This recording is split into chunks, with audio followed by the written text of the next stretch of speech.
It's a pleasure being here. By the way, they talk about ice fishing up here. It's not ice catching, believe me.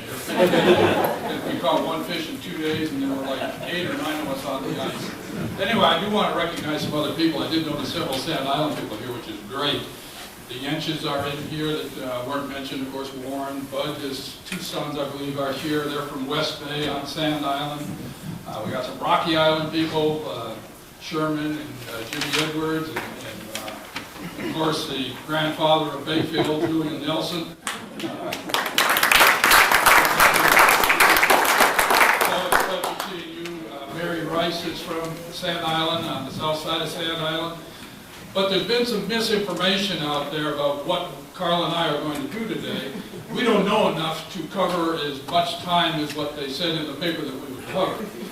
Plus, it'd probably take weeks to do that kind of a thing. So we have kind of concentrated our talk on a fairly short period of time. Obviously, we will be covering other times in order to get into that period, but it's basically from 1948 to 1951, 52 in there. Is what we're going to be concentrating on. Yeah, I do want to recognize 3 people that are in the back of the room. They came up here with me. They're from Florida, so you got to speak very slowly to them. They can't handle fast talk, but Curly, Larry, and Mo are back there with the back row. So if they talk funny, they're old ice fishing buddies. Every one of them has been up here. This is their 2nd time. The next to them is my son, Robert. Who's been here 1,000 times. I wanted to get some kind of a feel as to, and I know a lot of the people that are out here surprisingly, but is there anyone here who has never been on Sand Island? Oh, there are about 10, 15 people who have never been on Sand Island. So I'm going to try to locate it for you. Sand Island is right up here. We're down here, Allen Island, and Rocky Island. And I mentioned those 3 islands because these are islands that have had people on them for 100 years. And Sand Island is certainly different than Madeline Island. We don't have cars, we didn't have electricity, we don't have any of that. We didn't have flush toilets or any of that kind of stuff. And then of course, where's Rocky Island here? I should have found it right there.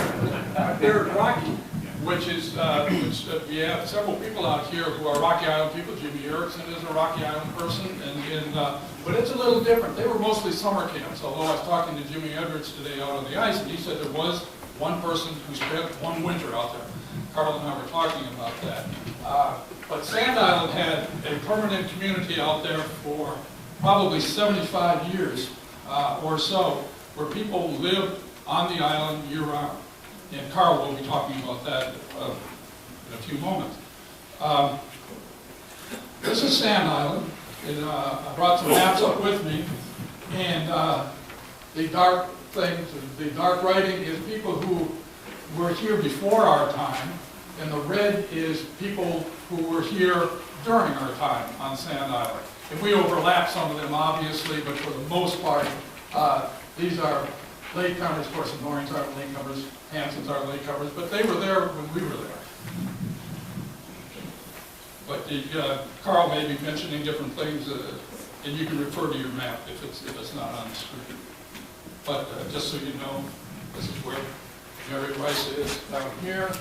This is where the Peters family is over here. And we were, Theo Dahl is us, we were right in here. Okay. We'll start with the little bit after the beginning, because both of these people had, their parents came to Sand Island, but the one sitting is Fred Henson, and the one standing is Etta Henson Johnson. Her name was Johnson. He was from Mo i Rana, and she was from Tromsø in Norway. They came over here, and I don't think they've been on Sand Island. Sharon, I should have recognized Sharon. I'm sorry, Sharon. My sister Sharon is here. She's the one who's been correcting me for 66 years.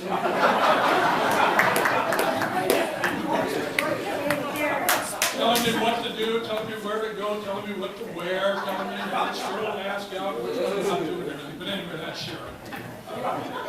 Who amazingly enough remembers a lot of stuff. Never accurate, but she remembers.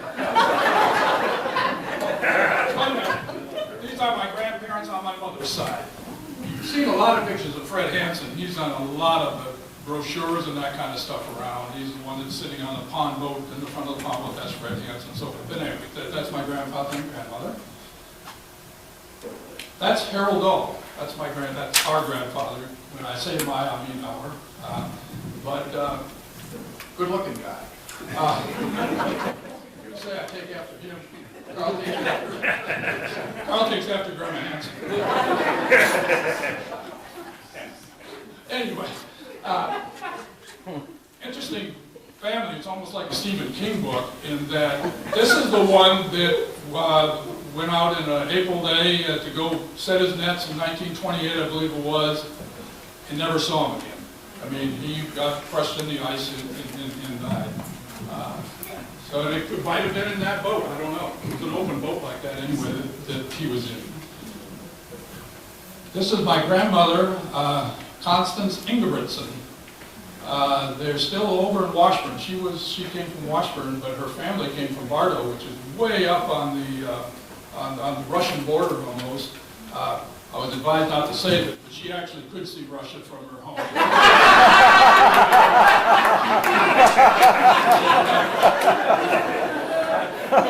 But she never lived there. A lot of Democrats in the crowd. She never lived there, but her parents did. And they changed her name to Emerson. The sheriff over there was probably a relative. Was it Emerson? Is that correct? Sharon, correct me again. Invertson. They changed their name from Ingridsen to Emberts. Yeah, okay. And they're And still. she was our great-grandmother.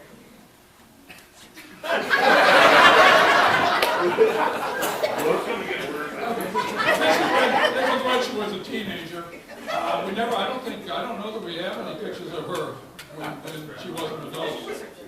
But, okay, from those unions came our dad, our father, Carl Dahl, and our mother, Elma Dahl. About how old were they, Sharon? Probably pretty good. Okay, they're probably 25. And from that begat this brood. This is Carly. And Fred, who's a very good friend, was a very good friend. He died about 10 years ago of Jimmy Urson's sister Connie, Sharon, and the cute one is me. Okay, Carl, you can stand up now. And I don't know if I'll need this or not. Guess maybe I might. When Bob first told me we were going to do this about an hour ago,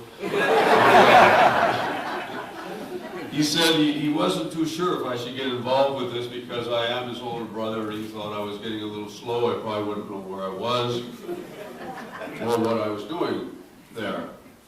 But I look around and I can see I'm locked in a building somewhere with a couple hundred people.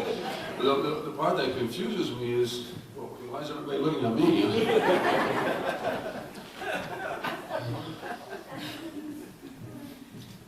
I'm going to bring us back to 1940, sort of a time travel thing. You can stay in your seats. You'll still get there probably. You'll get the audio, but not the video if you're afraid to travel at all. But in 1940, let's go back there a little bit. World War II hadn't even started yet. The schoolhouse in Bayfield had no additions on it. No lean-tos, no sheds, no nothing. It was a brownstone building. Milk was still delivered to your house. This time of year, if you got up too late and went out to get it, the cream would sort of pop the paper top off of it, and it'd be sticking up a couple of inches to bring it in to thaw it out. And children were seen but not heard. They spoke if they were spoken to, and if someone said, well, isn't that a cute little girl? Some granny back in the corner would probably say, pretty is as pretty does. You know.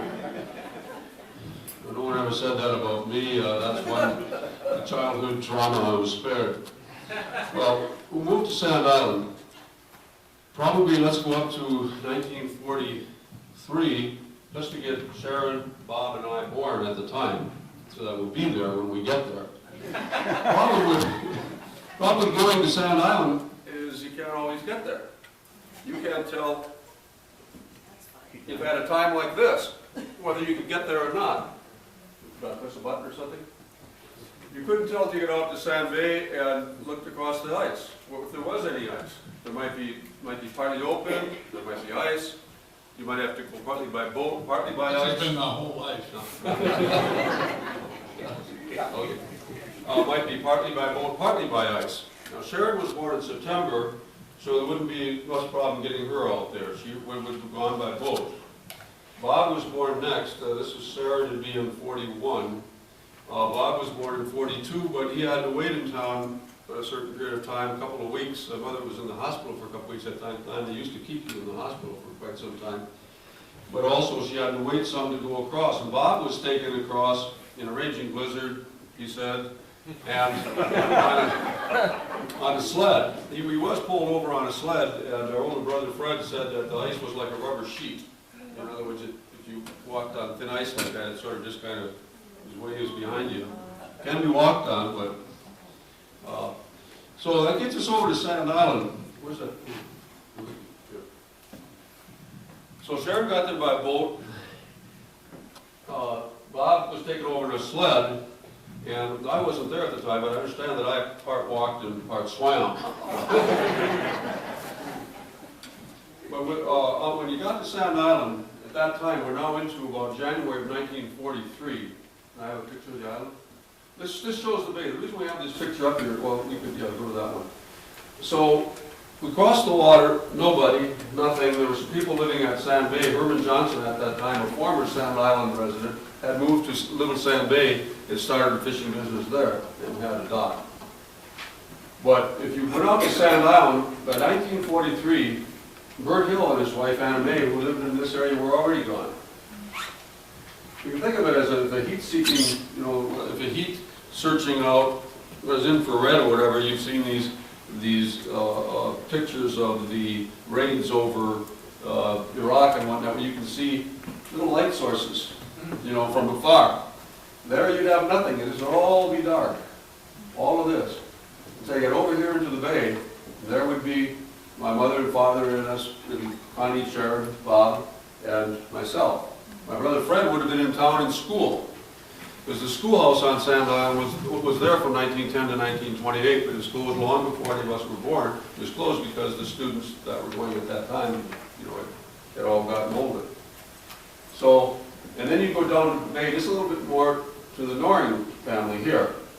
And they used to live back here at a farm. The fields are still there. They moved in the late 30s, 40s, up to the shore. And that was Mr. and Mrs. Noring. They were in their 60s, was Bert Noring and Mrs. Noring, and sometimes their son Bill, who was unmarried at the time. And if you went further along the shore, you get the Henson here. You see that's in red. And that was Jacob Henson, and in 1940 he married Francine Nelson from the town of Russell. And they moved to Sand Island. At that time, still living too was Agneta Henson in the Henson house, her son Paul. In 1941, though, Paul died. And so at that time, Mrs. Henson left her house and went to live with two of her daughters in the cities, Chicago, different places that they lived over time.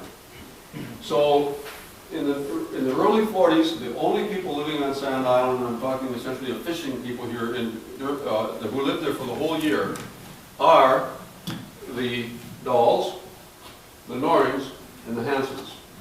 And they all had fishing boats. We had the Egersoon. We'll see pictures of all these boats. And Jake had the Dorothea, which was built by Olaf Edwards, the grandfather of Jimmy Edwards, who was in the crowd here. And Norings had the Bobby. But Bill kind of came and went. He wasn't out there all the time with his parents. So, what was the lifestyle, at that time? All these fishing boats, after December, well, my dad's boat, the Egersoon, was pulled up on shore here in Bayfield at Halver Wrighton's boat yard. I don't know where the body was. From time to time, they pulled some boats up on Sand Island too, but all these boats would be out of the water. So there was no boat transportation, as you'd see it in terms of a ferry or whatever, running to Madeline Island. And so the only way to get back to transport there was either by boat or by foot.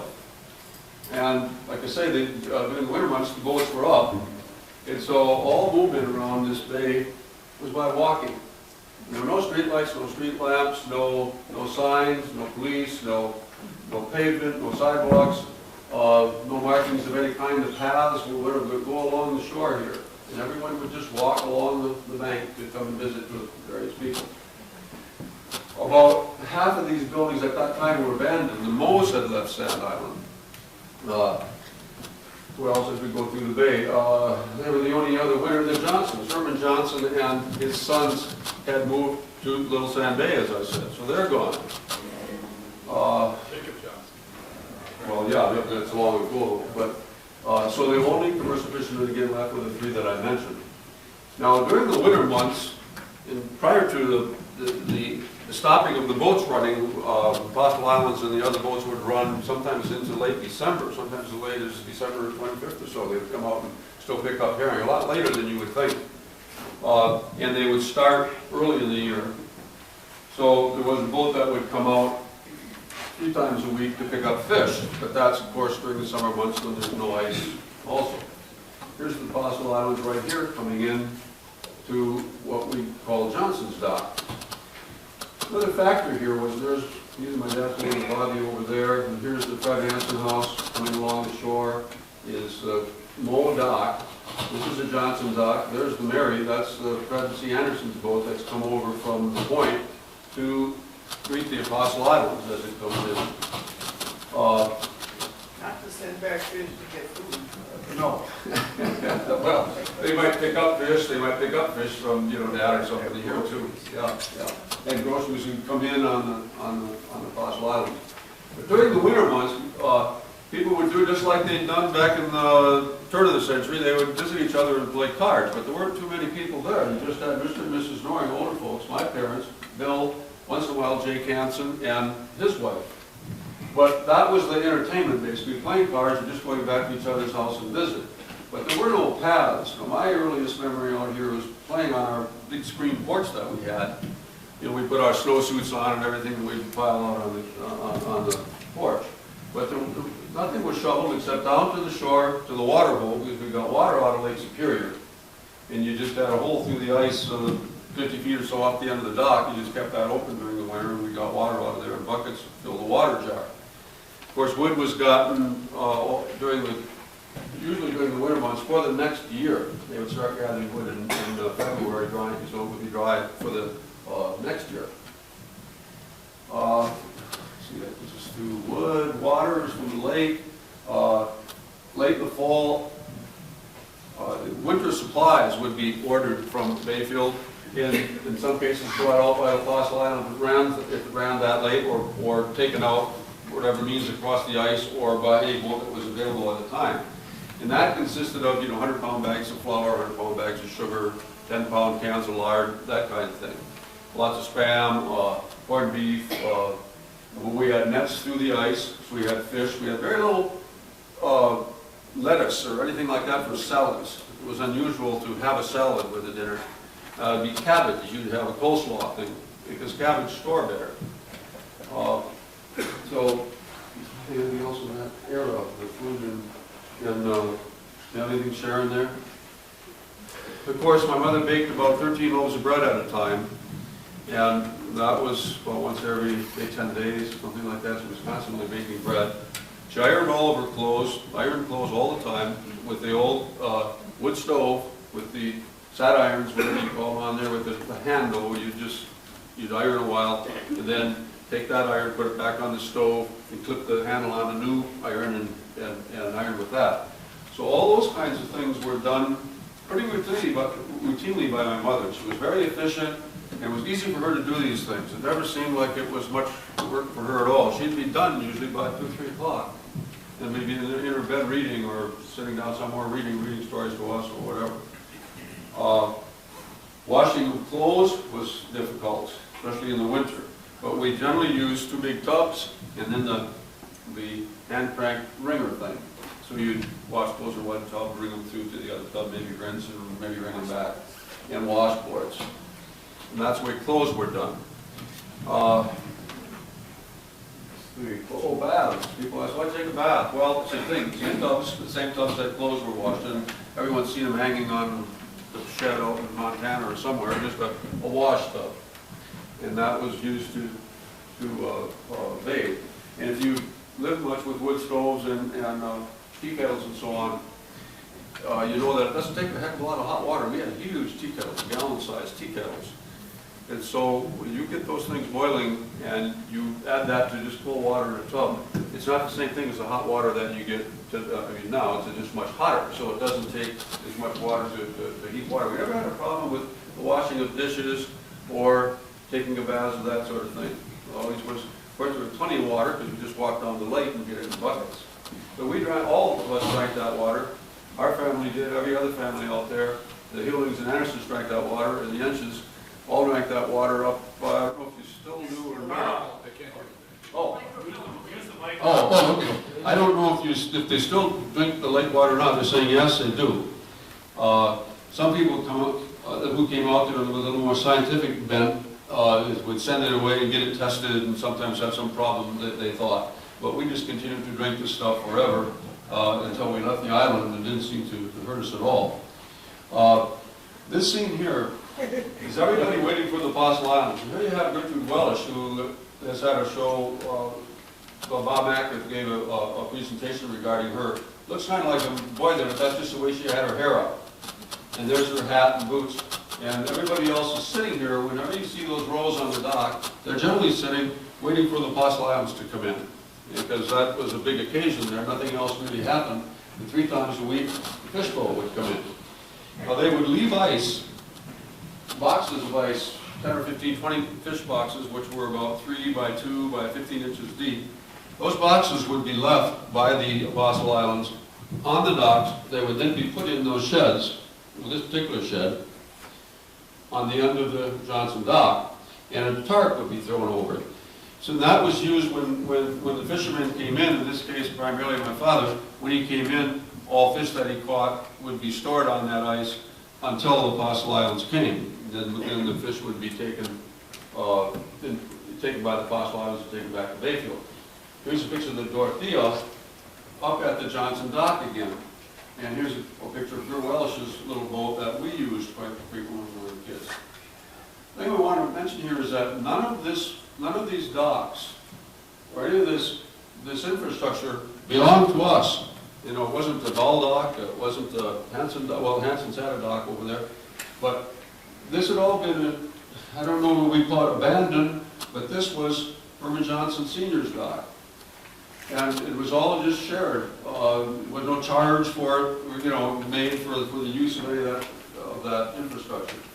And that went on for most of the 40s. And here's Moe's dock, where my dad kept his boat always right in here, because the northeast winds tended to blow in like this, and it was the only good shelter in that bay. And if things really got bad, the boat would be taken over to Anderson's dock over on the other side of the island. This is really, that's the body. That's the body, which is the Uncle Butts, by the way. Yeah. Which is down one of the Uncle Butts. And this is, we're thinking was the Freddie D, which would be my father's first boat. And interesting, well, we've got this little spot here. Here's where Bob and I built a little boat that's covered in the book on Sand Island, right in this spot right there, with whatever material we could gather up from all this stuff laying around here. Let's see, moving on through, oh, here's Brother Fred. Now, Bob, Sharon, Connie, and I were too young to actually engage in any of the fishing work. And here's my brother Fred, who's 7 years older than Connie. He's probably only about 13 or 14 here, and he's fully doing a man's job. Here's a fish box with fish were normally kept in, and here's a net box that these had shards and rough edges and things, and little pieces of splinter all over them. You don't want to put your nets in there as much because they just weren't smooth. But so your fish would go in that box, and that's the size of box and the exact type of box that the ice would be left off on Sand Island, that type of box. This other box here is a net box that will be taken out. It's tapered and plain, nice and smooth. And here Fred is just, looks like he's drying nets, right? He's just putting them up to dry. He's not spreading there. because they're spread also. That looks like drying to me. Yeah. But Fred used to get up in the morning at 5:30 with my father. He'd go fishing virtually every single day. When we got up, all that would be left there would be a little egg in a plate and a crumpled napkin, and mother would be back to bed. Because she'd gotten up, fed them, they'd gone off to go fishing, and wouldn't be back till around noon. Can you show a picture of the lake? Yeah, oops, if you can. Oops.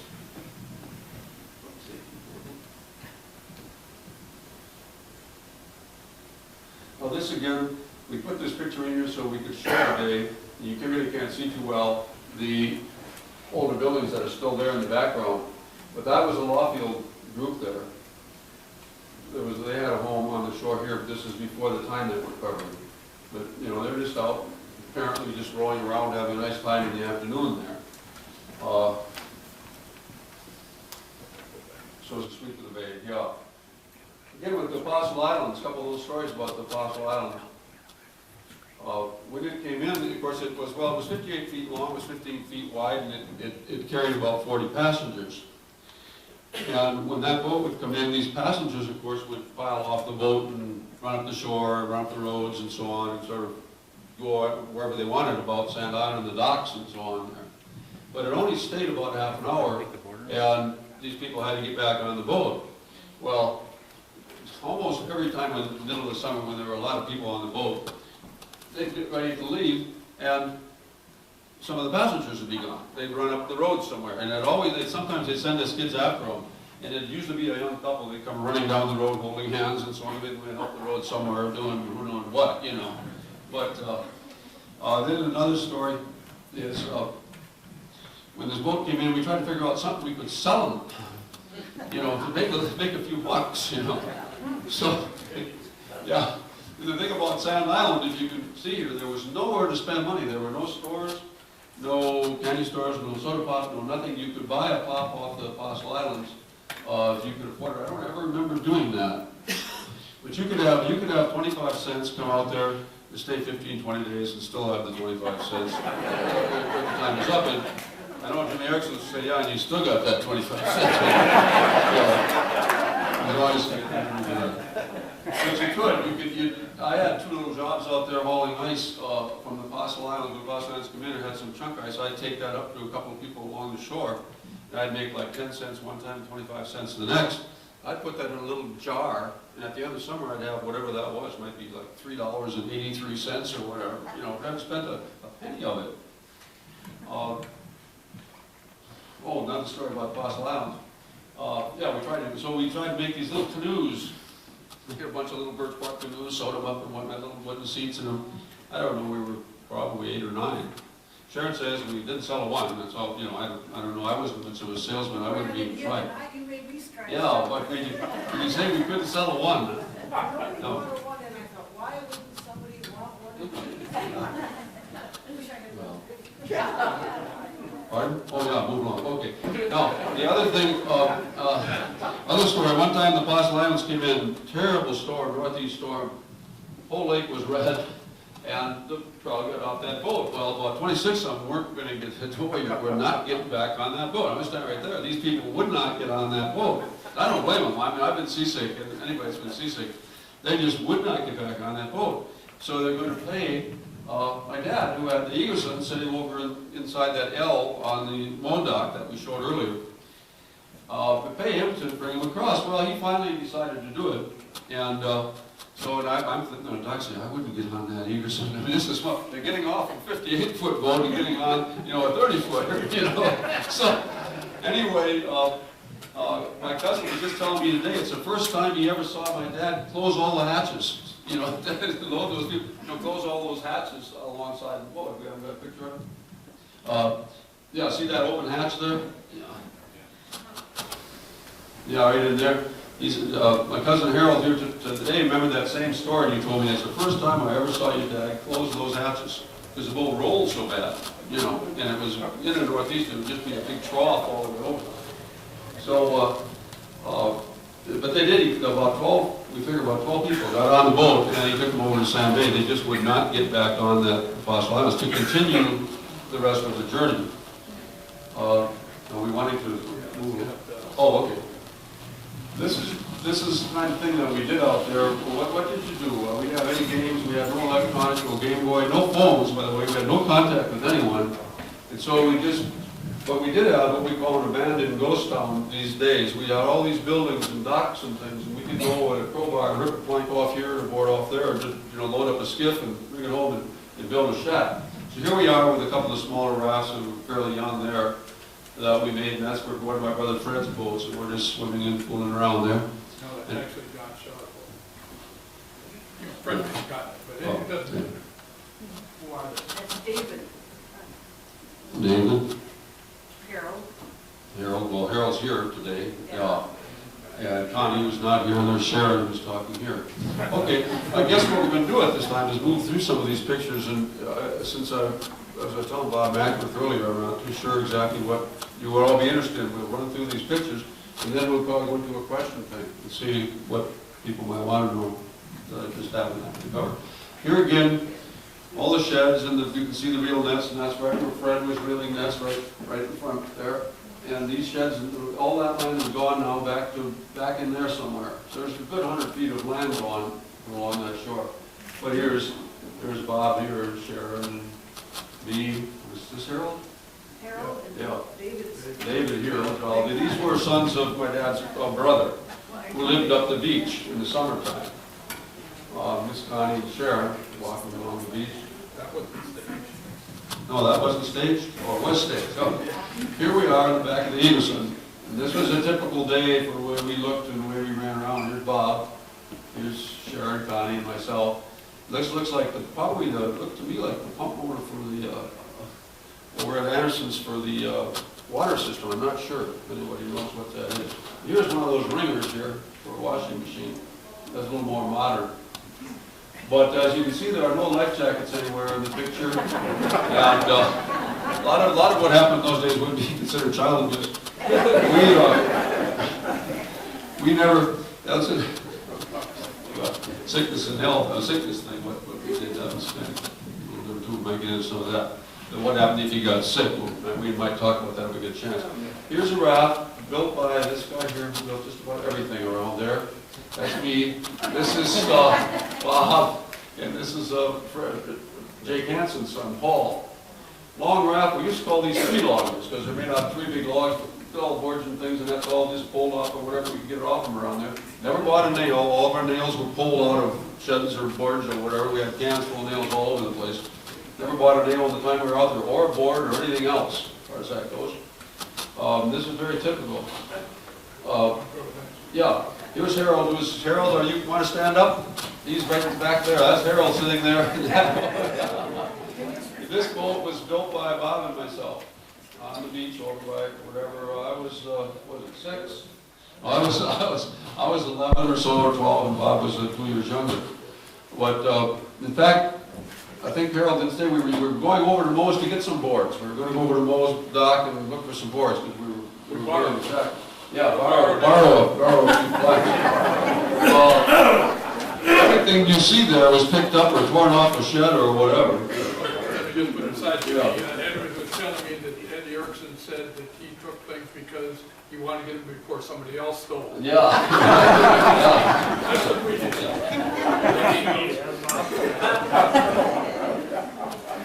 So, and here's Bob. Shows how young he was. He's caulking that boat there. And this is David? Yeah. Yeah, David Dahl, again, my dad's brother's child. See, another thing I didn't mention is in the summer, more people came out, of course. They came out in June, sometimes in August, but the MB dolls, we call it the Melvin dolls, they came out in the first part of June normally. And so then there were 5 more people there. Anything? Oh, no, he came in June. Now, here they are again. Here's Harold and myself and Paul Henson, and is that David, you? But part of the reason we're showing this is the dock is washed out here. Now remember, there's nobody there. At this point, we're into about 46, 47, 48.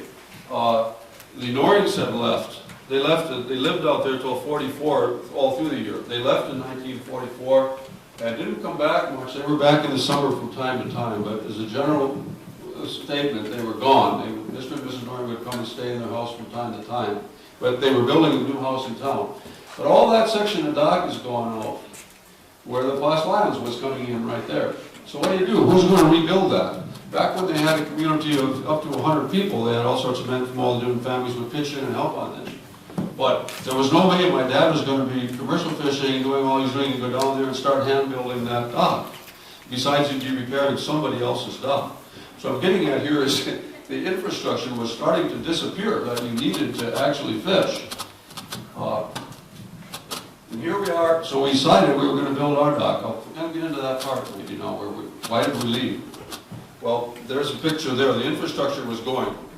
When you just built a dock on Rocky here 4 or 5 years ago, you had the out around, I forget all the equipment and everything you had out there that was hoisting and lifting. Everything here was done by hand. Everything you see there was moved by hand. It was pulled some by boat. You pull those logs off the bank. Well, where did we get logs? Well, anywhere we felt like it, actually. You know, there was no one, you know, keeping tabs on where a log came from. Most of this stuff came from close to the edge of the bank, so you could saw it down and fall over the bank, and we could get it with a fishing boat and pull it. So here we are loading the trip with rock. It's all taken by hand in that pond boat over from a couple of blocks along the shore. And you had to get it, you had to have your pond boat out in the water. I've done this myself a lot, about 2 or 3 feet, and you had to stick your face down in the water to pick a rock up and put it in that boat, because if you put the boat up close to shore and load it with rock, it was beyond bottom, you couldn't get it offshore. So it had to be off. And that boat would be sunk when it was loaded with rock to just a few inches. And then we'd just row it back to dock and throw those rock in there. And you'd imagine doing that trip after trip, time after time, until you got, you know, because you're out at the end of those docks, you got 6 or 8 feet of water. So there's tons and tons of rock put in those docks by hand. But this also shows that the Dahl family was intending on staying. My dad had a fishing boat, it was going, we started to build a dock, and the other docks started to go bad. Now over on the Jake Henson side, Mrs. Henson, Lieutenant Henson, our grandmother, and her son Paul and Jake and Francine were living over there. And Fred Henson had built a brand new house in 1936, roughly. He had it finished. He died 3 years later. He was only 59 years old. In 1941, his son, who was always stayed with the family, died in 41. That was after Fred was dead, but what I'm pointing out is there was no one to continue the fishing. Fred Henson died a lot sooner than he should have. His son died sooner than he should have. And the only son left then was Jake, who sort of would rather be in town, down at Morty's, I would say, might as well say it, as being out there commercial fishing. And especially when there was no more of his family there, you know. So that whole family is gone. 1 out of 3 families ever left. The Hansons are gone by 46. Jake had lost his boat and went to the Deans over on Houghton Point. And Norris had moved in 44. Bill was unmarried at the time. And he wasn't going to stay on Sand Island. He eventually got married, but there would be no life. There was no social, nothing out there. So the only family left then, by 46, 47 was us. But it was never discussed, but you can see that we were building a dock. We were adding on to a dock. It had to go out a certain number of feet, and we were talking about putting an L on it. But that had to be done, and we were doing it. So what happened in 1951, late in the fall, there was a very bad weather for several days, and my father bought the Eagleson, his boat, over to Fred Anderson's dock over on the point, which we showed earlier. Should I go through that? No? Okay, I'll skip that. I'll skip what happened at that point. We'll go on through this some more. It's a teaser. That's just a teaser, yeah. I'll show you why ultimately we were gone. But here we are, that's me there, and one of the kids standing in the boat there, Phil, Bob and Dave. Sharon is sitting up there. We're building this shed on the dock. Well, Harold's got his head through the, yeah. But there's the bow saw we used to cut wood with. Oh, yeah, we saw wood with that. And that was after, well, later on, we were responsible for getting all the wood. Just a little ditty that my mother would sing that her grandfather told her, I'll do it for you. Because like this, he'd come out and sing, and be song would, he holds the lantern while his mother chops the wood. He holds the lantern just like any good son would.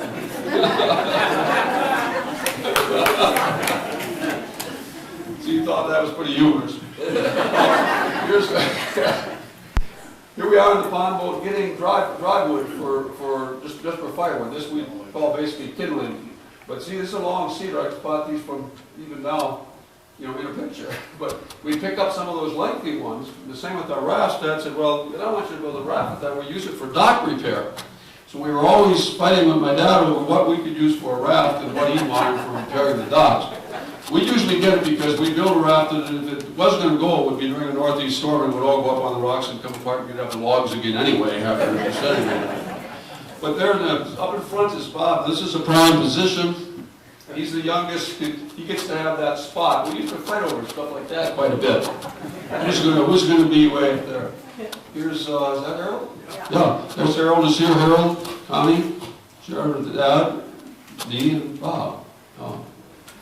Oh, here we are. I like this picture because just by accident, we would go over to Devil's Island once a summer if it was nice, and that's about a 10-mile ride from Sand Island. So it was quite a special treat to go over to Devil's Island. And the kids that were able to do it, who wanted to, could sit up on the roof. But once again, now there's some life jackets right there, those old old cork life jackets, but they're not going to be of any use. You can see that apparently we don't have any hyperactive kids because, they've been over the side. There's Melvin Wallen, the Bayfield relatives, my mother. There's Mary Rice there, who is right there. So there's my sister Connie, and there's Beth Madsen. Hughes, who anybody knows Hugh Madsen from Madeline, that's his sister. And this is Roger, or no, Jake, maybe Jake or Roger, I'm not sure who that is.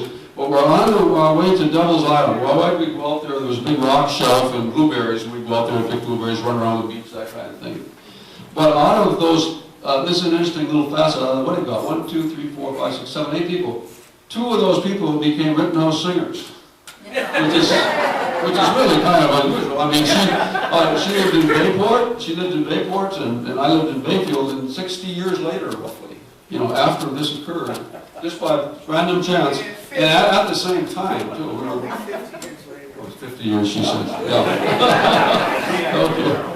But I mean, you got to admit, she was pretty cute there. And here's another trip to the lighthouse, and this is really amazing, Barry, because this wouldn't happen very often. And your backers, I can tell you've got different clothes on. It's a different trip. And we're heading out to, again, the only time we ever did this, usually we had to, that's seagull droppings all over the place. There's a lifter motor exhaust, but no life jackets. We never use life jackets. What's the bare-breasted wonder? Sharon, that's Sharon. I probably couldn't find my copy. Never was able to.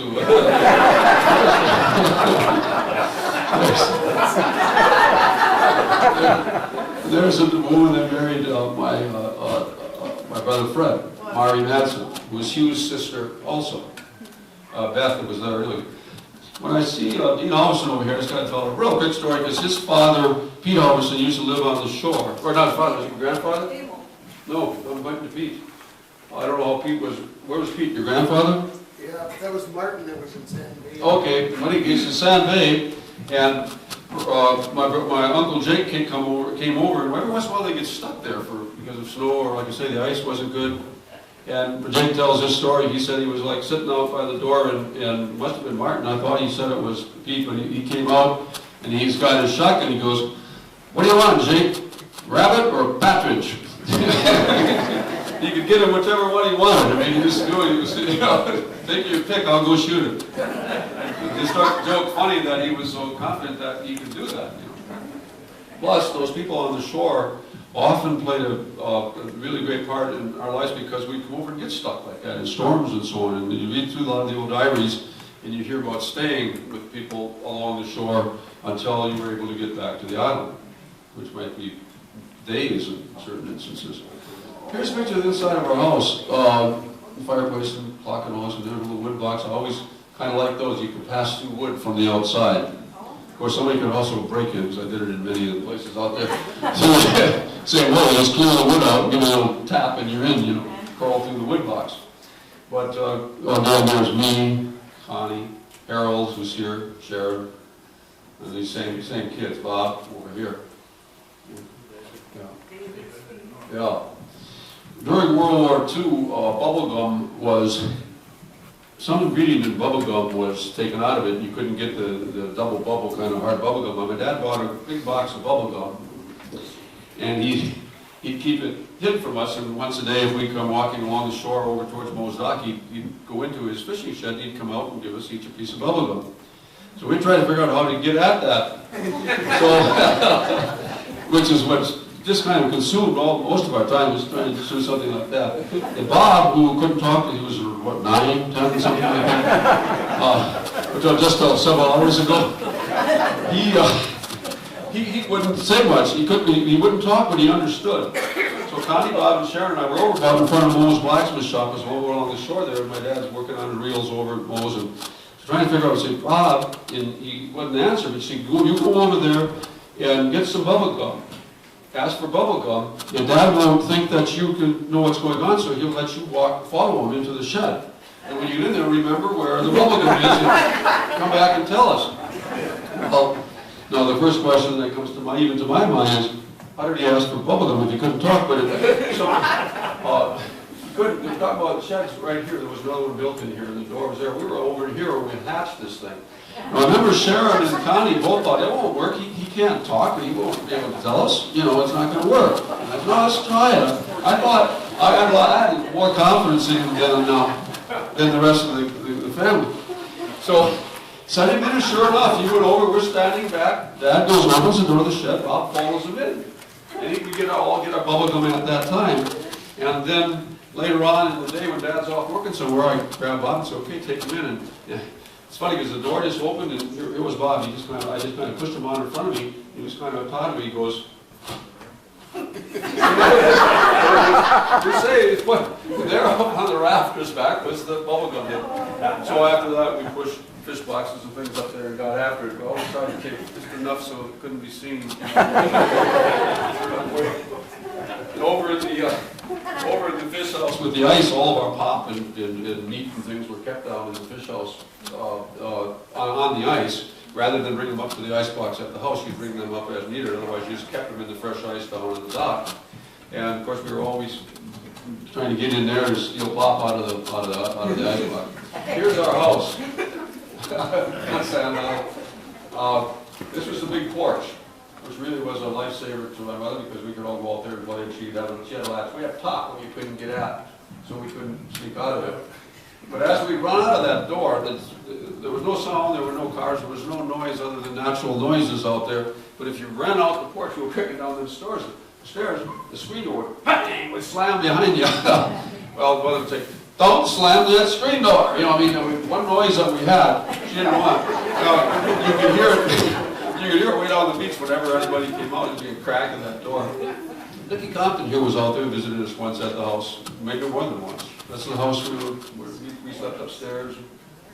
This is right where the park ranger. Yeah, this is now, we must have picked a good spot, I guess, because the park ranger station is now right on that site, right there.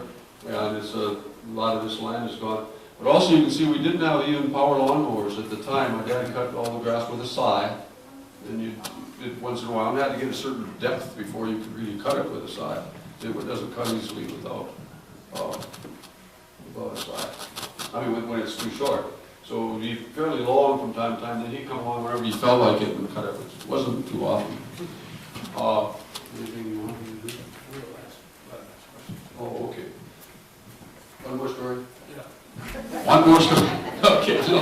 Okay, what did we use for medical? What happened if something went wrong? And here we're sitting, we're crawling over these boats, going all over the banks, all along the shore, nobody much watching us. After I say we were about 5 and Connie was like, say 8, and we were 6, 7, or 8, we could go all over, walk over to see your grandmother over at Henson's and, go play on the rocks and do what we wanted, paddle on those rafts. Never watched real closely that way. But so my point is, anything could have happened. It would be so easy to have drowned. The 2 boys did drown out there. during the history, and that's quite a few for the small population. You know, it was a Johnson boy, and who was the second? It's the coil, and flip, she goes off the stern into the water. This is over at Mo's dock. Well, my dad, you know, I mean, the first instinct, you think somebody just dive in, you know, and do the certain rescue and all that kind of crap. He goes to the back of the boat, the back of the stern, kind of holds on to the side, gingerly kind of puts his boot, which has got a deep boot, down on the rudder, you know, so it just reaches down and kind of plucks her out like that. He's not going to go in the lid. Well, the same with the dock. I fell in once. I'm down on Johnson dock. I'm trying to steal a bottle of pop out of the shed, but there's a wheelbarrow right in the way. There isn't much of a walkway there, so I have to walk around the wheelbarrow. So I got the pop under my shirt, and I'm edging my way around the wheelbarrow. Off I go over the side. Well, luckily Fred was there. He did the same thing. They just kind of stepped down on a log and just kind of pull you right up by the hair. You know, I mean, never saw him dive in and flail around or anything. You know. No, one more. You get sick. What do they do if you got sick? Well, that was in our medicine cabinet. You open a medicine cabinet. There's a little bottle of mercurochrome. There's a roll of tape, you know, sticky tape that you pull off and roll. A couple of gauze pads. A bottle box of Epsom salts, and some stuff called carbolic acid, which came in it was an antiseptic and a disinfectant, but it was also, I just looked it up the other day, a neurotoxin, and if you breathe this stuff, it could kill you, you know. So anyway, I think it was on the 4th of July, we're heading over to San Bay. I jump over a wood pile with my exuberance, you know, bang, right onto a spike. So you can see the blue coming through the top side of my foot. That's going to, you know, pull it up. Well, I'm still ready to go to San Base. That's the kind of guy I was, you know. but no, we had to stop. And I mean, everybody's ready to go. We were just going down the dock to get in the boat area. That's what I mean. So there I am. We go back. Now, what are we going to do? You're worried about lockjaw, tetanus. So when my mother gets into the carbolic acid, you put it in some little, and it all kind of fogs up, smells bad. It must have been given fumes. I later read. And you soak for a half hour or so, kills anything. You know, I mean, kills anything. That ails you. I tell you that, all that flesh around it was just gray around where that spike went in. Well, the good news is I didn't get lockjaw, you know. The bad news is my foot's been frozen 48 days, same size. It's impervious to heat, cold. Yeah, you can fall on it. Anyway. We're going to go through some more pictures. You want to talk? That's it for me for now, anyway.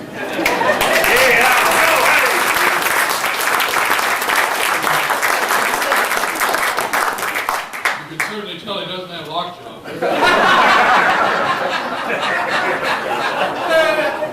Of course, he's had a 38-foot in his mouth forever. I want a little bit of advertising here for the IIHPC. Simply because there are a couple of buildings that we're hoping that we can preserve on Sand Island. This is the building of the Henson place, and these are not boards that are hewn to this fine. This is two Swedes. I don't know. I guess they must have had skills because we usually didn't let Swedes on the island. But they're drinking homemade beer. I think you can see his. But what's Nyland and Anderson? Was that their name, Bob? Yeah. But that's the Henson place. I think this is probably. I'm trying to figure it out. But it's this window here. But anyway, this is the Henson house when it was completed. It's you know, it's nice, but you can tell that there are logs here now. It doesn't look nearly this nice now, as a lot of you know, but that's one of the places that we're trying to preserve and bring back to a usable state. This is another one. This is Plenty Charm. Some of you have heard of Plenty Charm. It was Gert Wellish's place, but this is the inside. This is what the inside looked like. Do you have this picture, Bob? No, I don't. Okay. But this was in the 60s or maybe even the 70s. This is Muriel Carfage, was her friend, and Sharon was only taking the picture, and Norman, Connie, my sister Connie, Annabelle, Uncle Mel, Harold's mother and father. But I just wanted you to see just how nice it was inside that place. A very pleasant place to go. I know Carl, when Mac did his talked a little bit about his relationship with Muriel, who is, With Gert.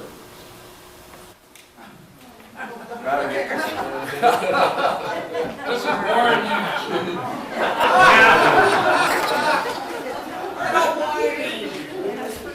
Well, this is later than the time we're talking about, but I knew Warren would be here, so I just gave you a little warning in there.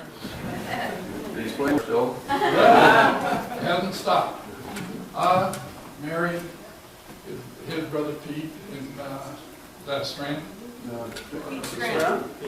Use the mic, Bob. She's that, isn't that on Nancy up there? Right. That's Peter, I don't know, that may be TV Harris there, but anyway, people you don't know, so I could call them anything. This is from a movie that Mary's dad had taken around 1948. They were coming over, I don't know if you're in the Mary or what you're, I think it was, you're coming over to meet the Apostle Island. This is Mary, and this is Martha. In our hands.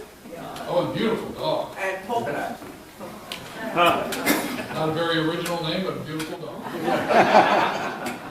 And that is it.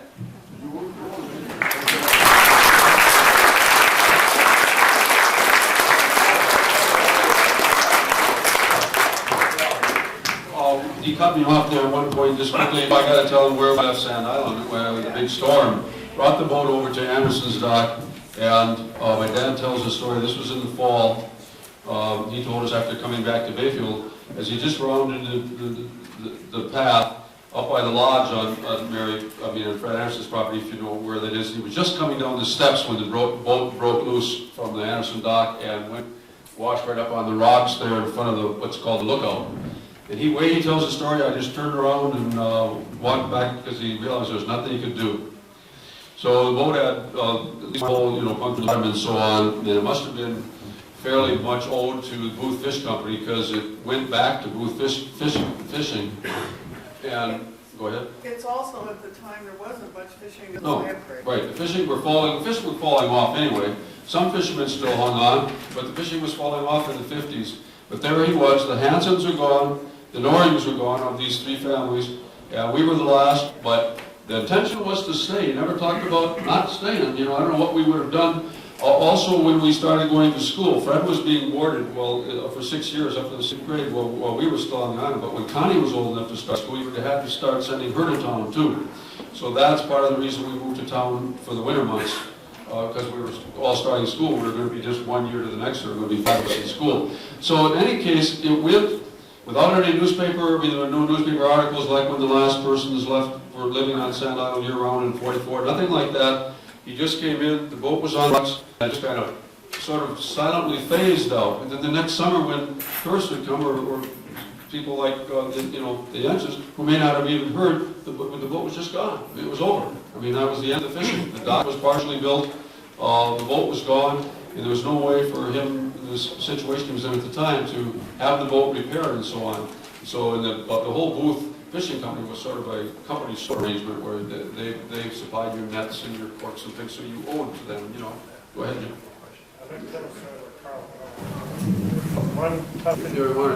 Use the phone here. Carl Dahl was one top fisherman, as the story goes. He was fishing herring outside of Sand Island one day, and real bad northeaster.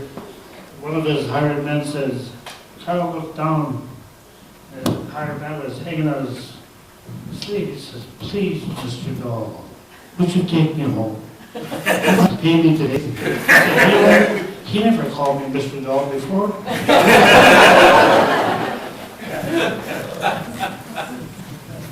Are there any other comments about that great Sand Island area out there? Mary?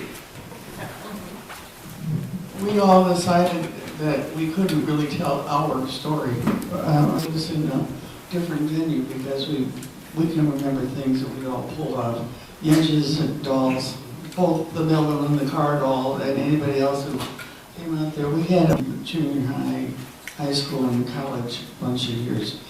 But what is important for tonight is I remember vividly walking those same shoreline and looking at all the docks and climbing around and all. docks and building a raft. I had a raft called the Ladybug. And it had a seat on top of it. I mean, it was really elegant.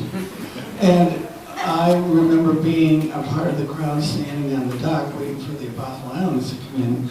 If the wind was too much for my mother and the 18-foot boat with the 25 horse Johnson, maybe it was only a 5 or a 10, I don't remember. If we didn't feel we could get around the point to get our groceries, she was the only one on her side of the island with 2 small children and a babysitter. And my sister often had asthma attacks or hay fever attacks, so she had moaned 3 times one summer.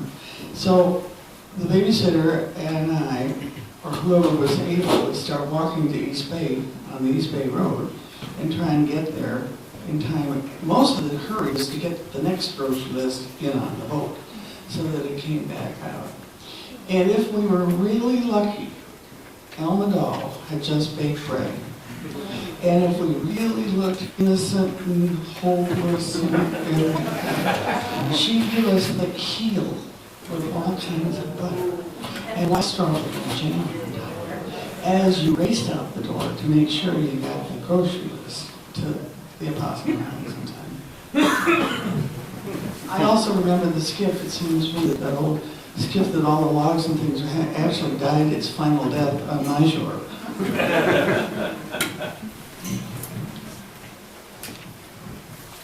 Bob, did you want to say anything? If they have any questions about any of it, Anybody? to ask us, or we will Yes, go the around with you.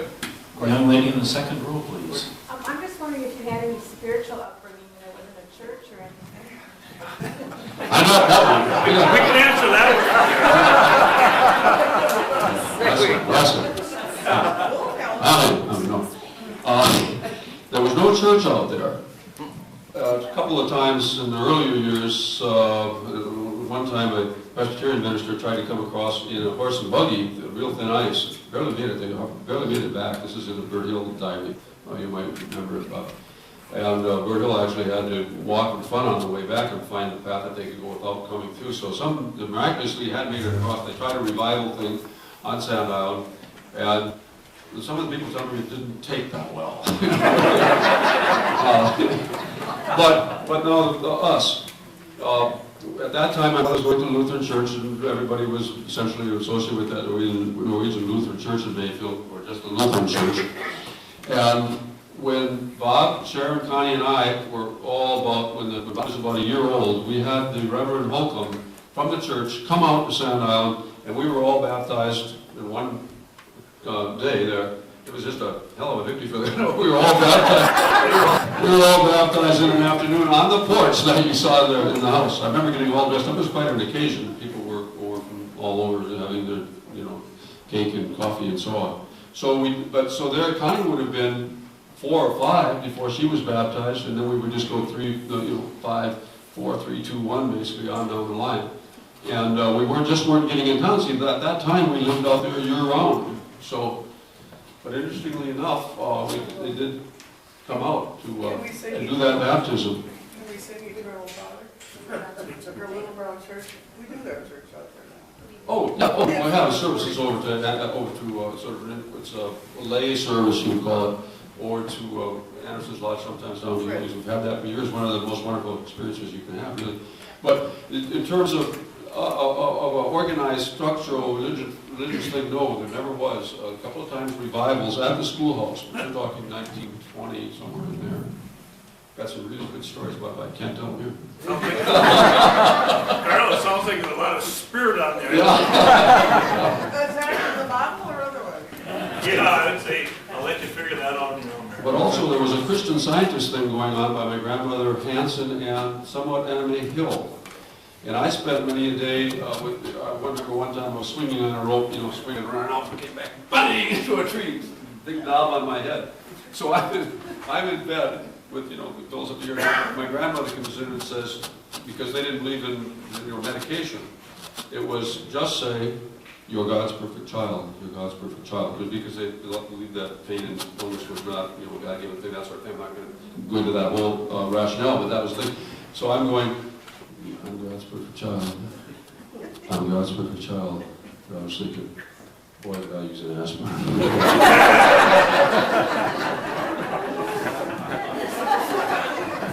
Are there any further contributions from the crowd? Bob Macrath. I'm just curious about the any connection between the east side and the west side of the island. Was the road passable in your day? Did you ever walk across to the other side? I did it all, Bob.